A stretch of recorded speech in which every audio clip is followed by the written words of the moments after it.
Sudah menjadi jelas bahwa perang di Ukraina telah memasuki fasa yang sukar untuk Moskow. Kemarahan Ukraina di selatan, terutamanya di Zaporizhia, semakin kuat, mendedahkan kelemahan dalam kepimpinan Rusia dan memberi tekanan langsung ke atas serangan musim bunga yang Vladimir Putin mahu jadikan sebagai bukti kekuatan.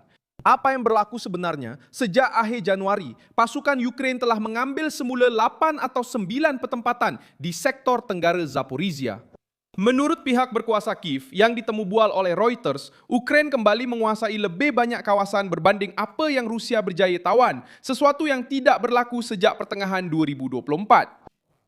Pada pertengahan Mei, Zelensky menyatakan bahawa rancangan Rusia untuk serangan baharu tidak berjalan seperti yang dijangkakan. Moskow pula membalas dengan mengatakan mereka telah menawan 12 pertempatan di bahagian lain di barisan hadapan. Ini menunjukkan bahawa perang masih berterusan, tetapi ia juga jelas bahawa rancangan Rusia kini berada di bawah tekanan sebenar. Siapa yang menyebabkan perubahan ini dan bagaimana ia berlaku? Salah satu faktor yang paling banyak disebut dalam beberapa minggu kebelakangan ini ialah sekatan ke atas terminal Starlink yang digunakan oleh tentera Rusia. Pada 29 Januari, Reuters melaporkan bahawa Kiev bekerjasama dengan SpaceX untuk menghalang penggunaan sistem itu pada drone Rusia. Pada 5 Februari, kerajaan Ukraina berkata bahawa terminal Rusia sudah pun disekat menggunakan senarai dibenarkan.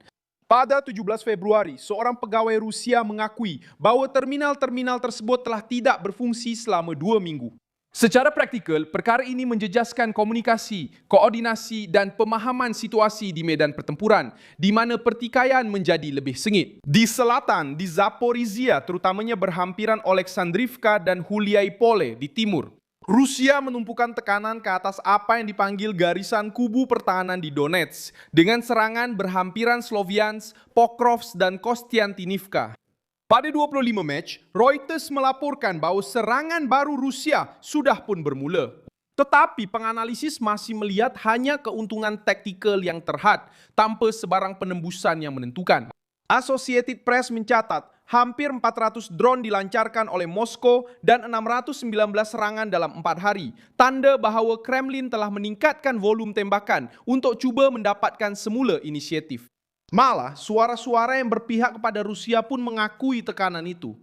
Dalam penilaian pada 25 Mac yang diringkaskan oleh Institut untuk Kajian Perang, seorang penulis blog tentera Rusia menyatakan bahawa pada kadar semasa ia akan mengambil masa kira-kira 100 tahun untuk menawan baki Ukraina.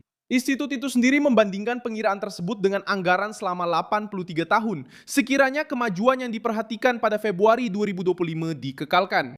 Ini adalah gambaran keras tentang bagaimana taktik penyusupan dan penghakisan tidak memberikan hasil strategik yang dijanjikan oleh Moskow. Kenapa ini penting? Kerana tahun 2026 bermula dengan satu pembalikan yang tidak menyenangkan untuk Putin. Sebaliknya, daripada memasuki musim bunga dengan mengawal rentak, Moskow kini perlu menyerang untuk mendapatkan semula kawasan yang hilang, membendung penghakisan di selatan dan pada masa yang sama mengekalkan tekanan di timur. Ukraina cuba mengimbangi kekurangan infanteri dengan drone, serangan jarak sederhana dan tindak balas yang lebih pantas di lapangan. Model ini sudah menarik perhatian di luar Eropah. Associated Press dan Reuters menyatakan bahawa teknologi Ukraina telah menjadi elemen utama dalam pertahanan dan kini mula menarik minat negara-negara Timur Tengah berikutan perang menentang Iran. Ada satu lagi butiran yang mendedahkan. Pada 24 Mac, Rusia telah melancarkan 16 satelit orbit rendah untuk cuba membina pesaing kepada Starlink. Apa yang kelihatan sekarang ialah Rusia terpaksa melancarkan lebih banyak serangan, membelanjakan lebih banyak sumber dan mencari penyelesaian kecemasan.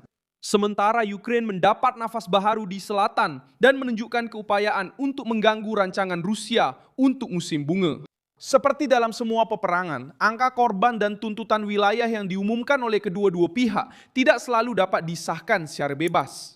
Walaupun begitu, gambaran terkini menunjukkan satu perubahan yang jelas.